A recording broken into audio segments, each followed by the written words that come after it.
Olá, boa tarde. Aqui quem fala é o Júnior Cadete, do portal Tenho Notícias. Essa pergunta é direcionada ao candidato Eli Borges. Eu queria saber se o senhor apoiaria leis mais severas contra a perseguição religiosa e o vandalismo contra templos e símbolos sagrados das diversas religiões de matriz africanas e expressões de culto no Brasil. Isso é muito tranquilo. Eu acho que eu devo ter uns 10 debates e já devo ter votado assim umas 20 vezes em Brasília no sentido da liberdade religiosa de todas as religiões, inclusive sempre defendendo a não discriminação. Vou mais a fundo. Todas as doações diárias que votei como vereador de Palmas contemplaram todos os segmentos religiosos. Então, esta é a prova de que eu respeito todas as religiões, tenho divergências naturalmente doutrinárias, mas faço debate, faço proselitismo, que a liberdade de pensamento, a liberdade de expressão, isso faz parte de uma sociedade que está em evolução, mas nunca desrespeitando, achando que pode depredar. Discordo de alguns pontos da cultura aí, já não com relação às religiões, que agride símbolos religiosos.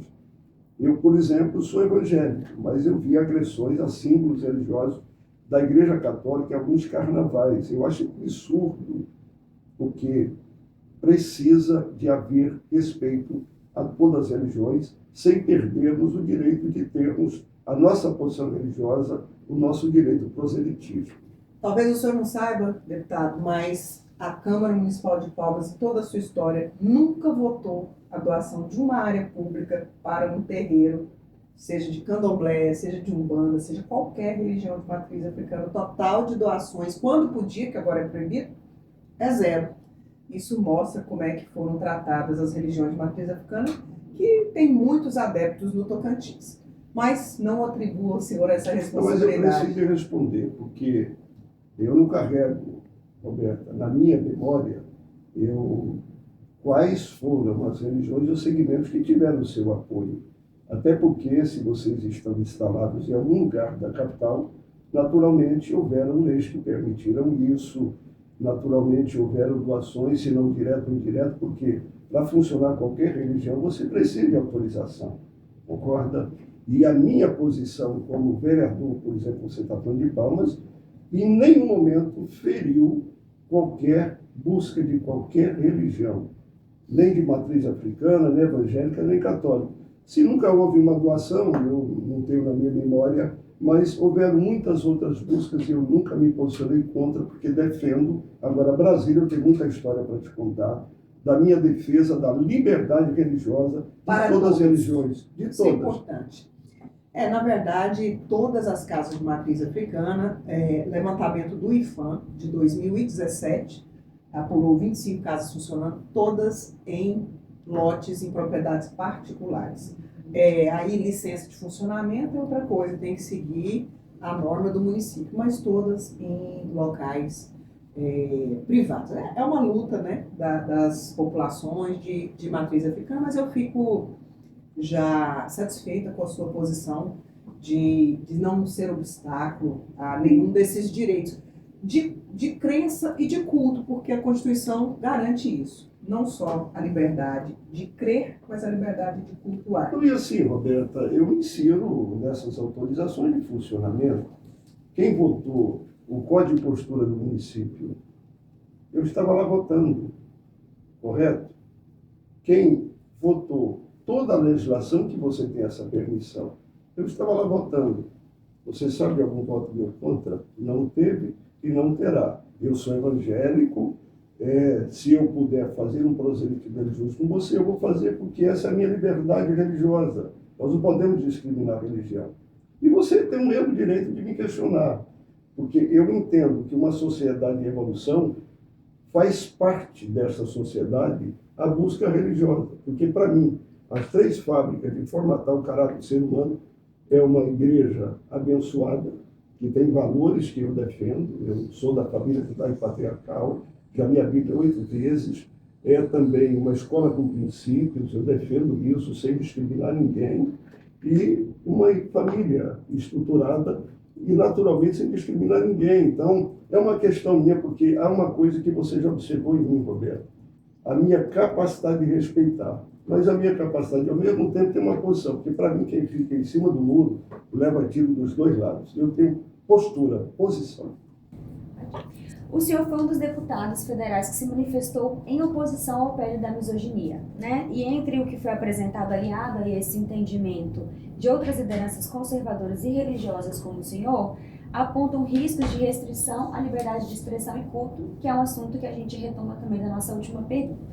Queria compreender melhor a sua posição e, na sua visão enquanto parlamentar, qual seria a estratégia para prevenir essa escalada absurda de violência contra as mulheres, de feminicídio e de misoginia, tanto nas redes quanto nas ruas e principalmente nas casas dos brasileiros? Boa pergunta, eu tenho uma chance ímpar de responder. O PL 8690, houveram 277 votações em favor das mulheres na Lei Maria da Penha, eu votei a favor. Há uma turma em Brasília de deputados que tem a Bíblia como um livro misógino, por vários textos. Mas a questão da misoginia já está prevista no Código de Processo Civil, porque misoginia, para quem não entende, é machismo, correto? E eu sou contra mais do que machismo. Ela amplia, mulheres, seja verbal, seja... Mas assim, em tese, na confissão, eu vou me dirigir direto à sociedade. O problema desta lei, ela se igualaria com as 277 que eu votei a favor.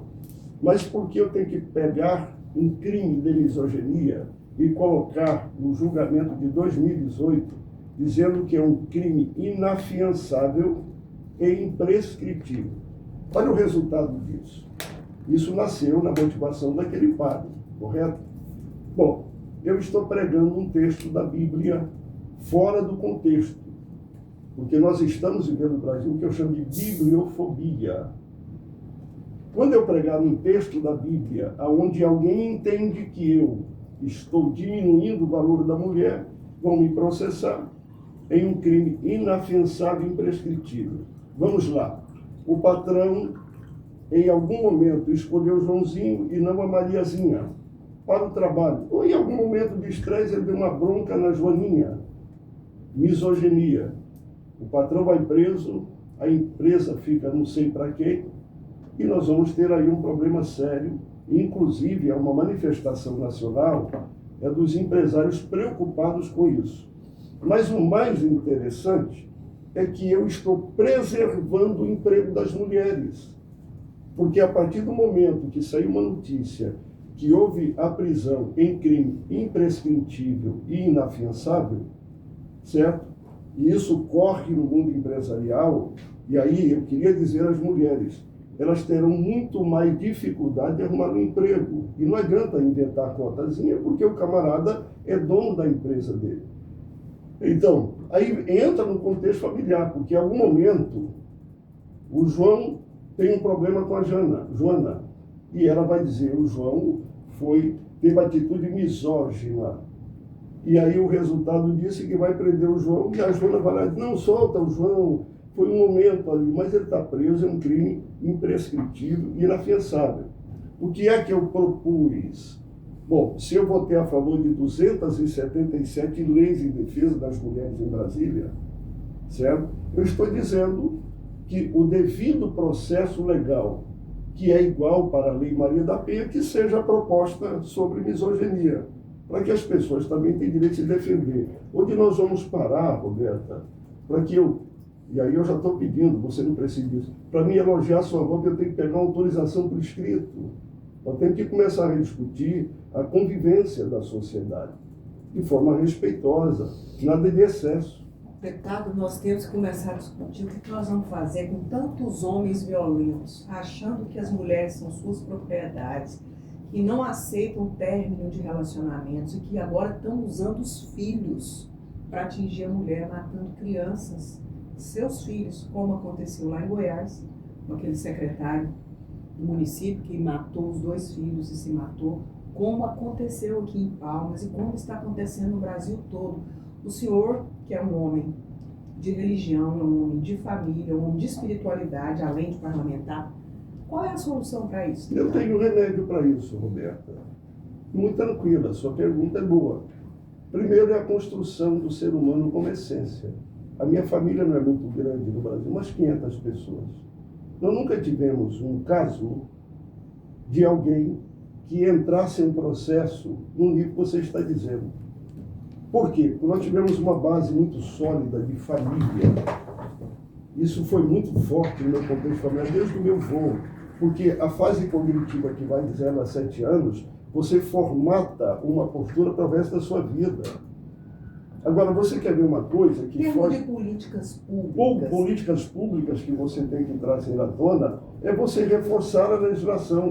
Mas o grande debate não está na legislação que já existe. Tem que reeducar esses homens? Tá, eu vou lhe dar uma sugestão. O grande debate, Roberta, o grande debate que nós precisamos de fazer é da indústria da impunidade nesse Brasil de meu Deus. As pessoas, olha, prenderam fulano de tal, e aí vem a vírgula. Ele teve tantas passagens pela polícia, ou seja, a polícia está prendendo, alguém está soltando, isso é uma vergonha. Bote na cadeia e não solte. A cadeia resolve? A cadeia não resolve, mas provisoriamente resolve. Agora lá priva da liberdade. Priva para que ele não venha fazer agressão, porque mulher não é patrimônio de nenhum homem. Você quer ver outra coisa? Eu propus, sou autor da emenda em Brasília para castração química para pedófilo. Eu. Sabe quem votou contra? A esquerda votou contra. A castração química para pedófilo, que é uma afronta à sociedade bem. Como é que faz? Porque é tanta lei, é tanta norma, tem mais de 1 milhão de regras no país. Bom, vamos resolver o problema da impunidade? Vamos colocar na cadeia? Vamos, e não solte fácil, por favor. Isso é horrível, correto? Agora, reeducar o ser humano, aí nós precisamos de uma política mais profunda. E não é com regrinha de superfície, de parlamentares que querem vender projetos de laboratório para resolver. Isso, reconstruir o ser humano é um processo que leva anos. E aí, com todo respeito, Roberta, porque eu conheço centenas de casos, a igreja faz esse trabalho muito bem. Eu posso trazer à tona aqui 100 nomes para você que eu ajudei a restaurar procedimento, regra, respeito. Não é que lá não tem alguém que fale, porque não tem igreja de anjos, e a sua igreja também não é de anjos, concorda? Mas o trabalho de restaurar o ser humano é muito forte. Nós precisamos de ter mais Deus, mais temor de Deus na alma das pessoas. Para além da questão religiosa, nós somos pessoas espiritualizadas, cada um aqui no seu segmento, mas me preocupa muito a questão de políticas públicas. O senhor, eu sei que tem um trabalho, e eu gostaria que o senhor falasse rapidamente, que nosso tempo está esgotando, sobre as iniciativas que o senhor tomou com relação à recuperação de jovens viciados em drogas, com relação a uma carreta da saúde, que eu ouvi dizer que o senhor financiou isso com suas emendas. O que o senhor me conta sobre isso? Que são políticas públicas para além da questão religiosa. Bom, então vamos lá. Olha aí, Roberta, nessa questão das mulheres agredidas, eu tenho o projeto Casa de Isabel, Mãos que Fazem, projeto Anitta, e Fábrica da Esperança. Nós já apoiamos e recuperamos aproximadamente 3.000 mulheres que saíram da agressão em casa e vieram para um espaço seguro e estão produzindo. Inclusive, eu queria vir com a camisa que eu ganhei de presente da Fábrica Casa de Isabel. Tem um projeto Bom de Bola, Bom de Escola, mais ou menos 2.000 crianças atendidas. Quero ampliar esse projeto. E na saúde, Roberto, eu tenho as carretas da saúde, que já atendeu aproximadamente 40.000 pessoas, zerando a fila do SUS em aproximadamente 15 municípios. Vamos chegar a 20 esse ano, mais de 100.000 procedimentos. Para você ter uma ideia, uma cidade tem uma cota do tipo 5 tomografias por dia. Nas carretas da saúde do município fazem-se 200 tomografias por dia. Não teve, depois do governo mais perto de você, tão criticado, mas eu era apaixonado por ele, ainda não teve um trabalho de rua mais grandioso do que eu fiz com as minhas emendas parlamentares. E em torno de 8.000 cirurgias eletivas, 3.000 óculos. E olha, para provar que eu respeito todos os segmentos, muito recurso enviado para centros de recuperação, numa Fazenda Esperança. Então eu fiz, eu até gosto de brincar que se eu sou um cristão, as minhas emendas também são cristãs, porque eu viso o ser humano como essência. E mais ainda, Roberta, quando eu estava em Brasília, Deus falou comigo para cuidar do órfão e da viúva na Previdência, porque haveria uma redução de 60%, 40% em pensão por morte. Eu me inquietei no domingo, quando Deus me fala isso, e eu fui, ganhei o congresso, segunda, terça, quarta, quinta, tinha um jantar, um café no presidente, eu fui para cima.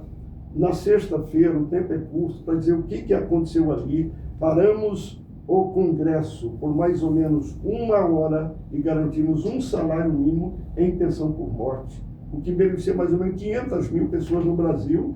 Testemunha disso, Maia, que era o presidente. Ele pega na minha mão até eu disse, se não fosse você, não teríamos garantido um salário mínimo em pensão por morte. Essa é a minha vida, essa é a minha doação. Você disse bem, o seu problema é que você não comunica mais. E eu dou a minha mão à palmatória.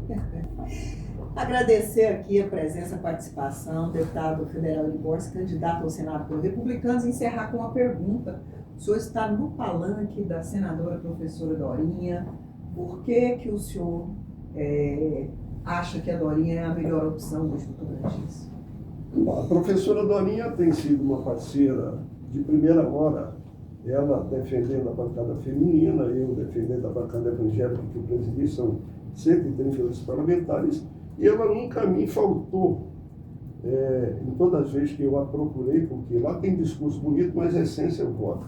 Então eu entendi ser o seu palanque também porque eu estou no Republicanos, que é um partido governador e que faz parte da composição da busca da Dorinha. Mas isso também não me permite criticar outras candidaturas. Eu aprendi a respeitar outras candidaturas e não quero entrar nessa questão de melhor ou menor. Esse é o meu palanque, as pautas convergem, eu faço parte da base do governador, fui convidado para ser candidato ao Senado e estou aí, certo? Respeitando todas as outras candidaturas e seguindo firme.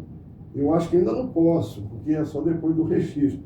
Mas se puder, eu lhe convido para 1º de janeiro, depois eu lhe digo para onde eu confio. Muito